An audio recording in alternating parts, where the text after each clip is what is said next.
ഭർത്താവുമായിട്ടുള്ള ദാമ്പത്യ ജീവിതത്തിലെ സങ്കടങ്ങളെ, ബുദ്ധിമുട്ടുകളെ മറ്റൊരാളിൽ നിങ്ങൾ തുറന്നു പറയുമ്പോൾ നീ ഡിവോഴ്സ് അല്ല എന്നറിഞ്ഞിട്ടും അയാൾ നിങ്ങളെ കേട്ടിരിക്കുന്നുണ്ടെങ്കിൽ, നിങ്ങളെ ആശ്വസിപ്പിക്കുന്നുണ്ടെങ്കിൽ, നിന്നെ ഞാൻ കല്യാണം കഴിച്ചോളാം എന്ന് നിനക്ക് നൽകിയ വാഗ്ദാനത്തിൽ വിശ്വാസം അർപ്പിച്ച് നീ അവന് മുന്നിൽ നിന്നെ തുറന്നു കാണിക്കുന്നതിന് മുമ്പ്, അവന്റെ ആഗ്രഹങ്ങൾ സാധിപ്പിച്ചു കൊടുക്കുന്നതിന് മുമ്പ് എന്തുകൊണ്ടൊരു കുറി അവനെക്കുറിച്ചൊന്നും അറിയാൻ നിങ്ങൾ തയ്യാറെടുക്കുന്നില്ല? അവൻ ആരാണ്, അവൻ എന്താണ്, അവന് കുടുംബമുണ്ടോ, അവന് ഭാര്യയുണ്ടോ എന്നതിനെക്കുറിച്ചൊന്നും നിങ്ങൾ എന്തുകൊണ്ട് ചിന്തിക്കുന്നില്ല? ഒടുവിൽ അവർക്ക് മടുത്തു തുടങ്ങുമ്പം നിങ്ങൾ കിതച്ചു തുടങ്ങുന്നു.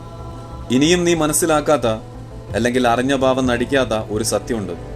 ഇന്ന് നീ ഇടപഴകിയ നിനക്ക് വിശ്വസ്തരായവരിൽ പലരും അന്തി ഉറങ്ങുന്നത് അവരുടെ ഭാര്യമാർക്കൊപ്പമാണ്. ഇനിയെങ്കിലും ഒന്ന് തിരിച്ചറിയാൻ ശ്രമിക്കുക. ഭർത്താവുണ്ടെന്നറിഞ്ഞിട്ടും നിന്നെ ആശ്വസിപ്പിക്കാനായി എത്തുന്നവരും നിനക്ക് വാഗ്ദാനം നൽകുന്നവർക്കും നിന്നെ സ്വന്തമാക്കണമെന്നൊന്നും ആഗ്രഹമില്ല. നിന്നെ ഒന്ന് തുറന്നു കണ്ടാൽ മാത്രം മതിയാവും.